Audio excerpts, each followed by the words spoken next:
This is a bunch of rules. It's a bunch of rules.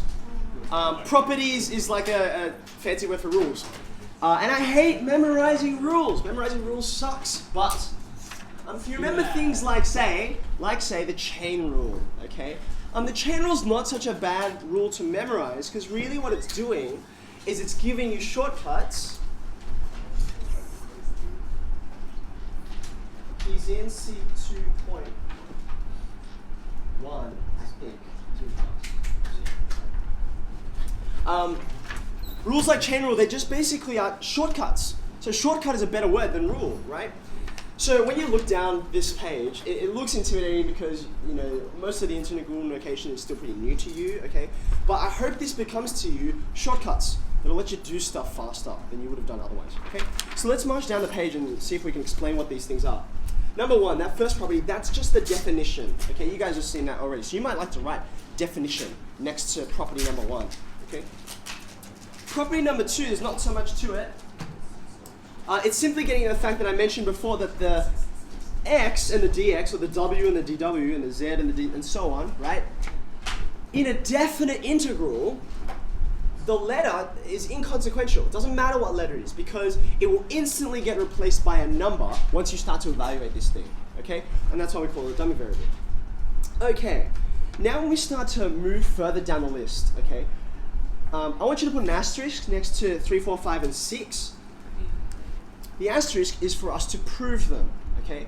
Now what we're going to do is we're going to go back to the definition, number one, to prove 3, 4, 5, and 6. Many of them will be intuitive, especially because if you have a look at, say, number 5, okay, number 5. What's there on the left-hand side? You're taking a definite integral, right? And you've got two functions inside there that you're actually integrating, okay? Now, on the right-hand side, you've got the two functions and they're separate. You can integrate them separately, okay? Now, that's just like how we work with differentiation, right?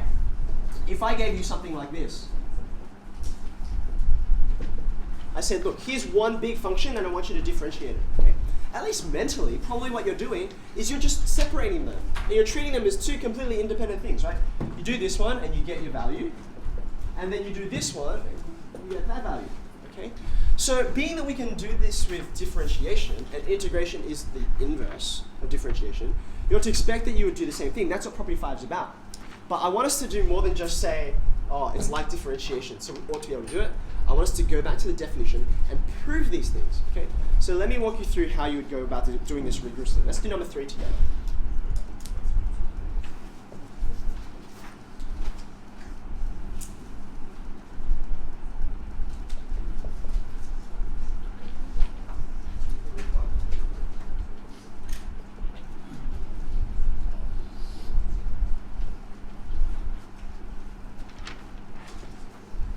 Okay.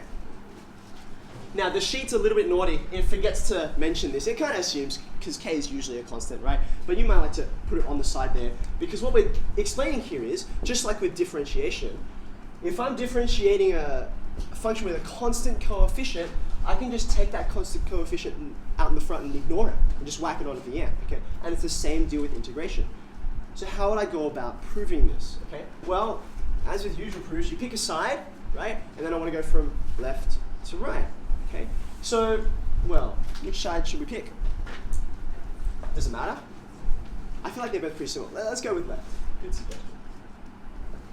Okay, so let's evaluate this. This is, well, let's write it down first.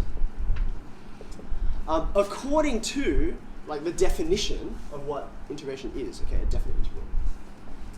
What's going to happen is that you're going to have k times, now, what happens to this? The process of integrating, I don't know what this f is, right? I'm just going to get the primitive function, yeah? So inside these square brackets, okay, I'm going to get k times the primitive. That's okay, grab it. Right, now, remember I don't need to worry about the constant, because once I evaluate these two boundaries, okay, the constants would cancel each other out, yeah? Okay, now, what does this mean? I actually have to evaluate these, right? So this is k f of b. Do your upper bound first, and then take the difference with your lower bound. That's all. Okay. All right, now, I know it's pretty trivial in some ways, but how do I get from here to here? right? Well, the difference is that this k is out the front. It doesn't appear twice, just once, right? So therefore, if I factorize, now what I've got, this in here, by definition, go back to property number 1, okay? By definition, that's my right-hand side here, okay? That's k times the integral from a to b of that function.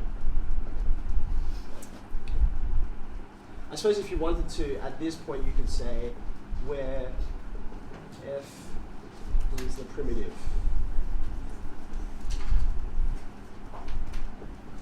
of lowercase f, okay? But that's it. You just sort of, it's just like a trig identity, right? You take something, you unwind it a little bit, you simplify it, and then you tidy it back up with some kinds of definitions or identities that you know, okay?